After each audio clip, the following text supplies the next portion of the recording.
ওভারিতে কি কি ধরনের টিস্যু আছে?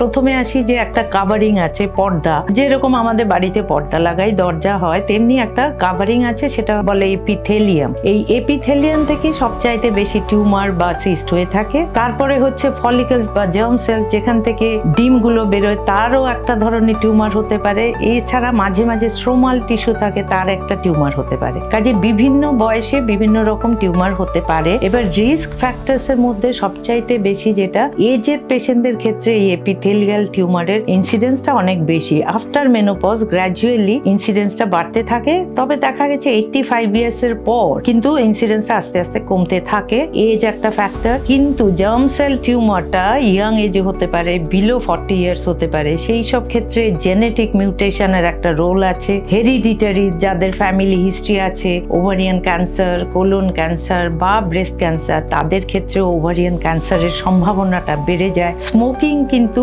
ওভারিয়ান ক্যান্সার বাড়াতে পারে, এবং লাইফস্টাইল অবশ্যই জড়িত আছে। এন্ডোমেট্রিওসিস থাকলে ওভারিয়ান ক্যান্সারের সম্ভাবনা বাড়তে পারে। এক্ষেত্রে বলা ভালো, ওভারির যে টিউমার, এগুলোকে সিস্ট বলা হয় মূলত বিকজ এর যে কন্টেন্টটা হয় লিকুইড, তাই জন্য সিস্ট বলা হয়। ওভারিতে কিন্তু সলিড টিউমারও হয়, যেগুলোকে আমরা বলি thecoma, fibroma. In fact 100 more than 100 types of varieties of ovarian cyst আছে, তবে সবচাইতে কমন হচ্ছে এপিথেলিয়াল টিউমার। তার মধ্যে অধিকাংশই হচ্ছে বিনাইন, আর কিছু হচ্ছে ম্যালিগন্যান্সি, অ্যারাউন্ড 10 to 15% ম্যালিগন্যান্সি।